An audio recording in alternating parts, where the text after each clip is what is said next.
Hamas के खिलाफ कितने फतवे जारी है किया है? गिना दीजिए प्राची को। क्रिएट किया? प्राची जी अरे छोड़ दीजिए उनको, प्राची को बताओ कितने फतवे जारी किए तुमने और तुम्हारी ये मंडली ने। क्या हमारी मंडली ने कितने फतवे जारी किए बता दो। ये उनका इंटरनल मामला था, मैं कहता हूँ जिसका भी था, कम था जितना था, किसी का भी, उसमें इंटरप्ट करने की जरूरत नहीं थी। लेकिन पॉलिटिक्स घुसेड़ने की राजनीति मोदी जी ने की, जो मुझे लगता है कि कहीं ना कहीं देश के अंदर में दो धड़ों में चीजें बटी। तो आपको क्यों पक्षधर बनने की जरूरत थी उसमें, मुझे ये बताइए। आतंक के खिलाफ बोलना, आतंक के खिलाफ बोलने के लिए क्या दानिश कुरैशी जी की इजाजत की जरूरत पड़ेगी? मैं यहाँ आपके साथ सवाल पूछने के लिए नहीं बैठी हूँ, प्लीज। ये एग्रेशन कहीं और जाकर दिखाइएगा। फिलिस्तीन की इतनी चिंता थी तो पहले से झंडे बुलंद करते। दो मुल्कों का मुद्दा बताते हैं, कभी आप कहते हैं कि भारत सरकार का स्टैंड यहाँ के मुसलमानों के लिहाज से बैलेंसिंग नहीं है। आप लोग चाहते क्या है सर? कांग्रेस और ओवैसी जैसे सेकुलर पार्टियों को यह मौका मिल गया है कि हमास के बहाने वो मुस्लिम वोटों पर कब्जा कर सके, चाहे वो आतंकी ही क्यों न हो। इसी पे जोरदार दानिश कुरैशी जी, मुझे समझ नहीं आता कि भारत के स्टैंड से आप लोगों का स्टैंड अलग कैसे हो जाता है। भारत सरकार जो स्टैंड ले रही है वो स्टैंड आपको हमेशा गलत क्यों लगने लगता है? क्योंकि यहाँ तो लड़ाई आतंकवाद के खिलाफ है। इनके पूरे इश्यू के ऊपर तुष्टीकरण की या भगवाकरण की राजनीति मुझे लगता है कि मोदी जी को नहीं करनी चाहिए। सबसे पहला काम जो मोदी जी ने किया कि देश के अंदर में विश्वास में, पूरे सदन को विश्वास में लिए बिना जाके उन्होंने स्टेटमेंट दिया, तो काउंटर स्टेटमेंट ये आया कि दूसरी तरफ से जो विपक्ष के लोग थे उन्होंने इसकी मुखालिफत की, जिसका मैसेज बिल्कुल रॉन्ग गया। ये नहीं करना चाहिए था। दूसरे नंबर की बात कि आप अगर बात करते हैं तो दूसरे मामलों में इतना जल्दबाजी करने की कहाँ जरूरत थी भाई? ये उनका इंटरनल मामला था, मैं कहता हूँ जिसका भी था, कम था जितना था, किसी का भी, उसमें इंटरप्ट करने की जरूरत नहीं थी। लेकिन पॉलिटिक्स घुसेड़ने की राजनीति मोदी जी ने की, जो मुझे लगता है कि कहीं ना कहीं देश के अंदर में दो धड़ों में चीजें बटी, जो दाव उल्टा पड़ गया। ऐसा करने की जरूरत नहीं। दानिश कुरैशी जी, एक सेकंड, आप किस स्टैंड की बात कर रहे हैं? भारत सरकार का कौन सा स्टैंड है जो आपको इतना नागवार गुजर रहा है, जिसमें आपका कंसेंसस बहुत जरूरी था? आतंक के खिलाफ भारत सरकार का स्टैंड है, जहां तक मुझे समझ में आया। रुको जरा, सबर करो। सबसे पहले कंसेंसस की अगर बात की जाती है तो सुन लीजिए, देश की जो पूरी आवाम है उन तमाम लोगों का कंसेंसस लेने के लिए ही पार्लियामेंट बना हुआ है, कोई प्राइवेट प्रॉपर्टी नहीं है मोदी जी की। ये समझ बिल्कुल दानिश जी, आपका ये एग्रेशन, आपका ये गुस्सा बहुत सही है सर, लेकिन आप मुझे बताइए आतंक के खिलाफ क्या अलग अलग राय हो सकती है देश में? दानिश कुरैशी जी अलग सोचेंगे, शहजाद पूनावाला जी अलग सोचेंगे, प्राची अलग सोचेंगी। आपको क्यों पक्षधर बनने की जरूरत थी उसमें, मुझे ये बताइए। आतंक के खिलाफ बोलना, आतंक के खिलाफ बोलने के लिए क्या दानिश कुरैशी जी की इजाजत की जरूरत पड़ेगी? कमाल बात करते हैं सर, आप कमाल बात करते हैं। कैसी बातें कर रहे हैं दानिश कुरैशी जी? अब क्या देश आपसे पूछ के चलेगा? बड़ा हरामी हो बेटा। आतंक के खिलाफ क्या स्टैंड प्रधानमंत्री आपसे पूछ कर लेंगे? हमास, एक सेकंड रुकिए दानिश जी, एक मिनट सुनिए सर, एक सेकंड रुकिए। आपने जो बड़ा कमाल का फॉर्मूला दिया है, जरा उसका मतलब मुझे समझाइए। हमास अगर आतंक फैलाएगा, हमास अगर इजराइल पर हमला करेगा और भारत ये कह देगा आई स्टैंड विद इजराइल, तो क्या गलत है सर इसमें? आतंकवाद का क्या विरोध नहीं करना चाहिए? चुपचाप बैठकर देख लेना चाहिए। अरे इस्राइल के साथ स्टैंड लेने की कहाँ जरूरत है? अगर कोई घटना घटी है जिसकी मुखालिफत करते हैं, उसकी मुखालिफत की जानी चाहिए, बजाय उसके कि आप जिसके पास अपना कॉन्स्टिट्यूशन नहीं है उसके पक्षधर जाके आप बनेंगे। बताइए क्या उसका रिटर्न कॉन्स्टिट्यूशन है? दानिश जी कैसी बातें कर रहे हैं सर? आपने तस्वीरें देखी है? फिर से दिखाऊं आपको? फिर से चलवाऊं तस्वीरें हमास के आतंकियों ने क्या किया है इजराइल के अंदर? सुनिए, मैं दिखाऊं सर? यहाँ मसला इजराइल और फिलिस्तीन के बीच का नहीं है, मसला हमास के आतंकियों का है। अंतर करना सीख लीजिए दानिश जी। अरे अगर ये कैसी राजनीति कर रहे हैं आप? तुष्टीकरण में इतना आगे मत निकलिए, तुष्टीकरण में इतना आगे मत निकलिए कि आप अपने देश को ही गलत साबित करने लग जाए। हाँ, ये इंटरनल मामला हो गया। मतलब आतंकवाद कोई करे, उसमें 40 से अधिक विदेशी और एक भारतीय भी एक प्रकार से उस पर हमला हुआ है, तो वो इंजर हुई है, परंतु बाकी के देशों के लोग मारे गए हैं। तो ये आतंकवाद आंतरिक मामला है। तो भाई आप एएमयू में और बाकी जगहों पर पैलेस्टाइन के कॉज को लेकर क्यों छाती पीटते हैं?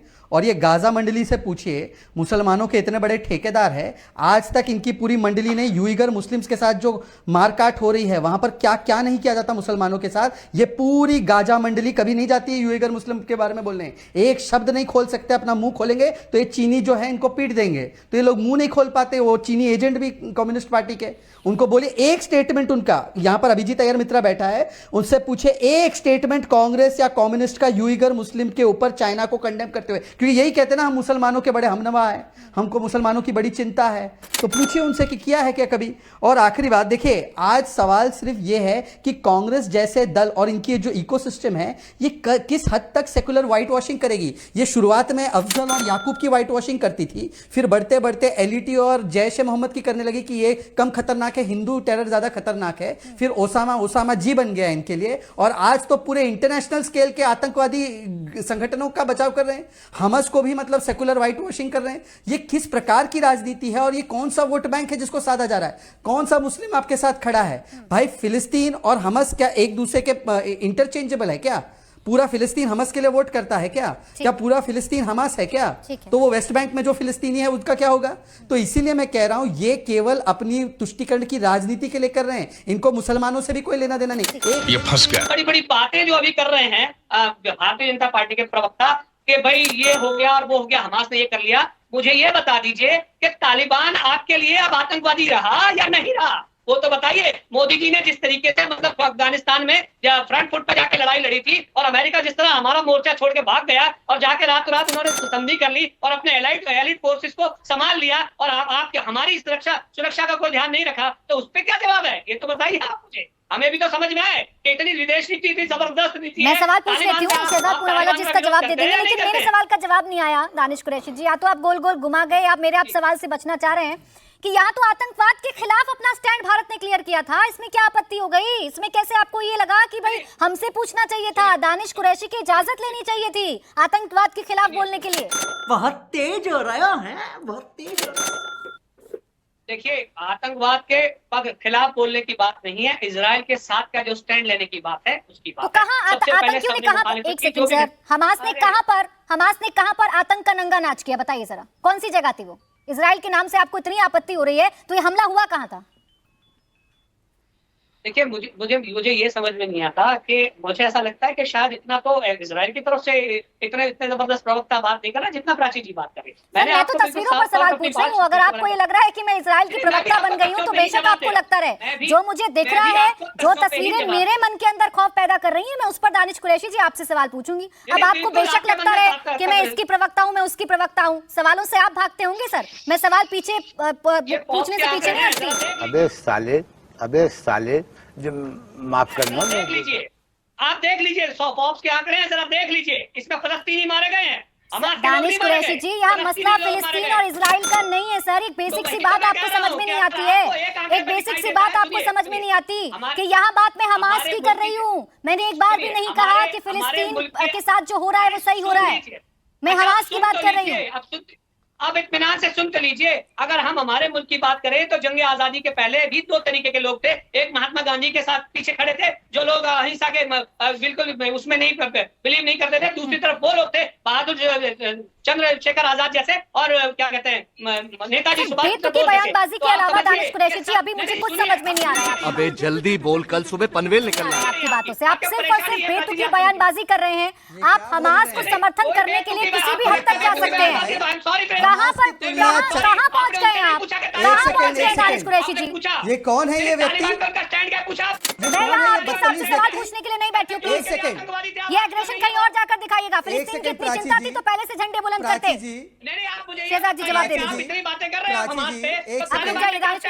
ऑडियो कम कर दीजिए। यहाँ पर एक सेकंड इनका, प्राची जी, अभी यहाँ पर जो बेवकूफ व्यक्ति ने एक तुलना करने की कोशिश की, चंद्रशेखर आजाद और भगत सिंह के साथ तुलना ही कर रहे हैं हमास की। ये कौन है? ये ओवैसी साहब के प्रवक्ता हैं। मेरे को जानता नहीं है। ये किस प्रकार की बकवास कर रहे हैं? ये बकवास कर रहे हैं यहाँ पर। ये शुद्ध बकवास है। आप तालिबान को भी फ्रीडम फाइटर बना देंगे क्या?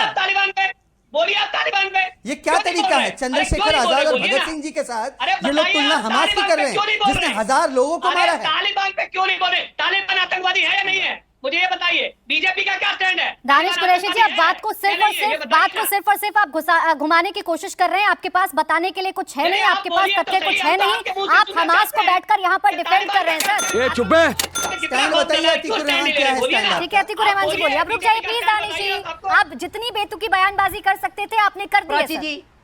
बोलिए। सुनिए मेरी बात प्राची जी, आप उनको ये सवाल नहीं पूछ रहे हैं। मैं यहाँ पर आपके हिसाब से डिबेट चलाने नहीं बैठी हूँ सर। मैं गलत को गलत कहूंगी, सही को सही कहूंगी। आपके हिसाब से काम नहीं चलेगा। मजा आया। अब भारत की सरकार अगर मुसलमानों के साथ में अपने आप को मिलाना चाहती है अपने स्टेटमेंट को, तो वही बैलेंसिंग स्टेटमेंट जो यूक्रेन के मामले में भारत सरकार ने लिया वो इस मामले में क्यों नहीं लिया बैलेंसिंग स्टेटमेंट? एक बैलेंस सिर्फ क्रिएट करना था सरकार कभी को। आप इसे दो मुल्कों का मुद्दा बताते हैं, कभी आप कहते हैं कि भारत सरकार का स्टैंड यहाँ के मुसलमानों के लिहाज से बैलेंसिंग नहीं है। आप लोग चाहते क्या है सर? कभी आपको किसी का वो अंदरूनी मामला लगने लगता है, कभी आप भारत सरकार के स्टैंड को यहाँ के मुसलमानों से जोड़ने लगते हैं। अतीकुर रहमान साहब, अगर आपको इतनी चिंता फिलिस्तीन की हो रही थी तो अभी तक झंडे नहीं किए गए थे। स्वागत तो करो हमारा। दे दीजिए जवाब शहजाद पूनावाला जी। हम भारत के आपके स्टैंड से यहाँ के मुसलमान खुश नहीं है। हाँ, अतीकुर रहमान साहब चिल्लाना बंद कीजिए। अतीकुर रहमान साहब चिल्लाना बंद कीजिए। मैं आपसे 10 सेकंड में 2 सवाल पूछूंगा, उसका जवाब दे दीजिए। अतीकुर रहमान साहब, जो सैटरडे मॉर्निंग को हुआ इजराइल पर, वो आतंकी हमला मानते हैं आप? हाँ या ना? यस और नो? आतंकी हमला है सैटरडे मॉर्निंग को जो हुआ इजराइल पे? नो टेररिज्म इन इस्लाम। नहीं, कंडेम छोड़ो आप, आतंकी हमला है हाँ या ना? अरे भाई ज्यादा वो मत बोलिए। आपको मैं एक सवाल स्पेसिफिक पूछ रहा हूं, आतंकी हमला है हाँ या ना? जल्दी बोलिए ना, मुझे दूसरा सवाल भाई डालना। हाँ या ना में तो जवाब आप दीजिए दानिश कुरैशी साहब को भी ना। अरे भाई आतंकी हमला है हाँ या ना बोल नहीं पा रहे आप। ऑर्गेनाइजेशन ये आतंकी हमला था, ये बोल नहीं पा रहे आप। हाँ या ना? अरे मान्यवर ये बोल नहीं पा रहे। क्यों घुमा रहे हो भाई? भारत सरकार का क्या बिगड़ जाता? पहले तो आप अगर वो गला फाड़ना बंद कीजिए। अरे मान्यवर पहले गला फाड़ना बंद कीजिए। मैं सुन सकता हूँ आपकी बात, मेरे कान के पर्दे पर नहीं इसी के खिलाफ भारत सरकार एक सेकंड स्टैंड ले चुकी है। प्लीज रहमान से पूछा क्या सैटरडे मॉर्निंग को जो हुआ वो आतंकी हमला, वो हाँ या ना नहीं बोल पा रहे, इसीलिए ये मंकी बैलेंसिंग चाह रहे। आतंक के मामले में कोई बैलेंसिंग नहीं होता, सिर्फ कॉन्डेमनेशन होता है, और वही भारत ने किया है। आप तो मानने को तैयार नहीं कि जो हमास ने किया है इजरायलियों पर वो आतंकी हमला है। किस विकृत मानसिकता से बने हुए हो आप अतीकुर रहमान? किस विकृत मानसिकता के प्रदर्शन में आप लगे हुए हो? क्या जवाब देंगे आप? इसको आतंकी हमला नहीं मानेंगे आप? प्राची जी जवाब बोलिए अतीक जी, जल्दी से बोलिए। प्राची जी जवाब दूं मैं? सर बोलिए अतीक जी। आप ये पैलेस्टीनियन के ऊपर जो ऑक्यूपाइड टेरिटरी इजराइल बना के बैठा है, आप इसको हाँ या ना में जवाब दीजिए। आप इसके पक्ष में हैं क्या? इजराइल ऑक्यूपाइड तो ये जायज था, सैटरडे का अटैक जायज था, तो सैटरडे का अटैक जायज था, आतंकवाद जायज है नहीं, सैटरडे का अटैक जायज है। ये कौम के प्रति वफादारी रखते रखते आप देश को भूल चुके हो। जवाब दीजिए अतीकुर रहमान जी। यस प्राची जी।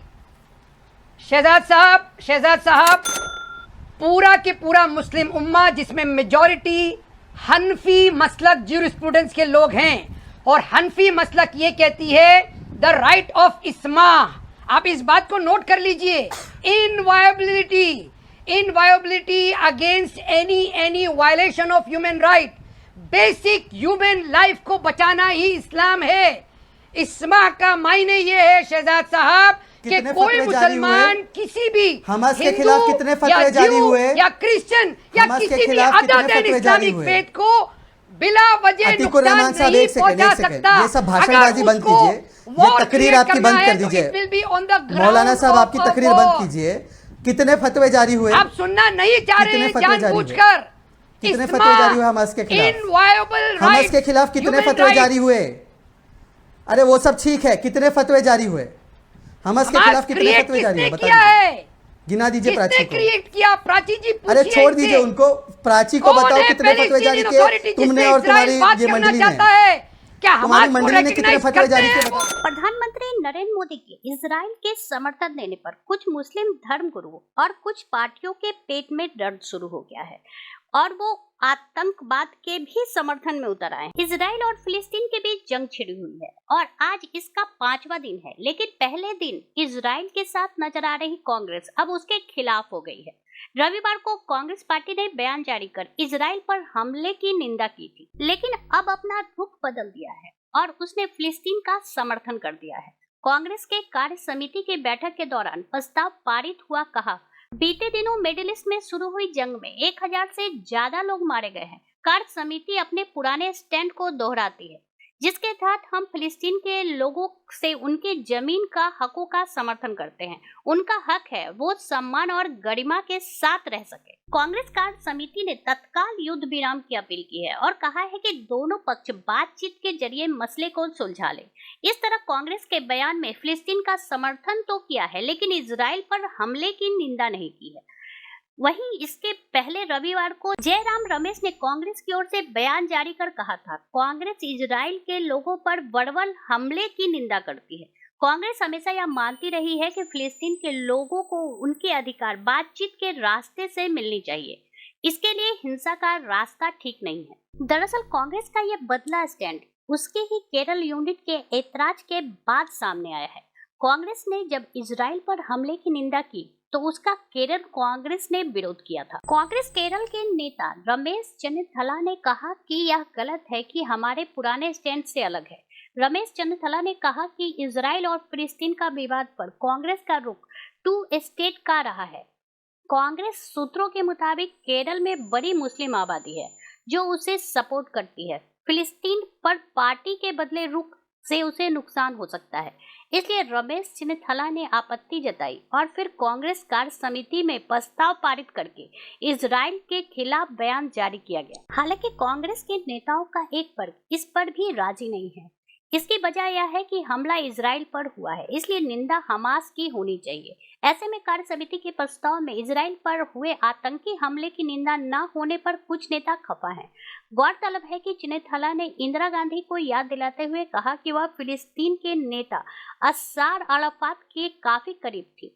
ऐसे में इस बात का ध्यान रखते हुए संतुलन वाला बयान जारी करना चाहिए। इस डिबेट को लेकर आपकी क्या राय है, हमें जरूर बताएं। हमारे साथ जुड़े रहने के लिए चैनल को लाइक एंड सब्सक्राइब करना ना भूलें।